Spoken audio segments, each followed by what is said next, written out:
Greetings, this is Dr. Yamashiro from Miami University Regionals. I'm contacting you once again about the University Honors Program.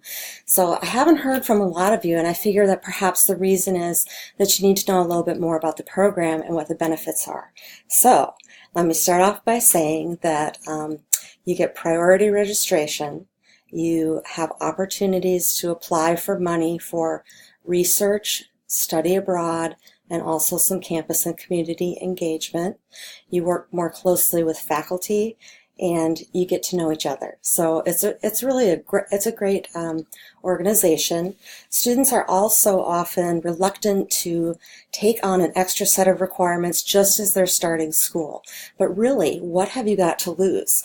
This is the first time that we've ever had a continuing merit scholarship offered. So you can try it out, and if you decide that honors isn't for you, it isn't a good match, you can drop.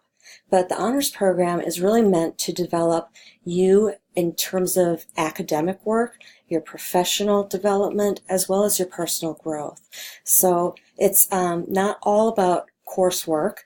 You can also do things in the community or outside of the classroom that count as an experience. So for instance, right now, if you're a tutor and you're going to continue tutoring, that's an honors experience. If you do something like coaching, a Little League team, or gymnastics team, that's an honors experience. If you are going abroad with a religious institution, right, to do mission work, that could be an honors experience. So there are a lot of things that you probably are going to wind up doing or that you're already doing that would fit beautifully with the program. So please, if you have any questions, contact me, right, Jennifer Yamashiro.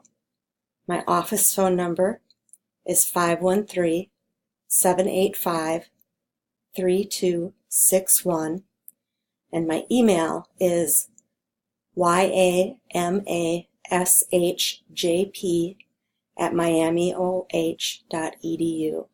I'd love to hear from you if you have any questions, and I hope to meet you this fall. Take care.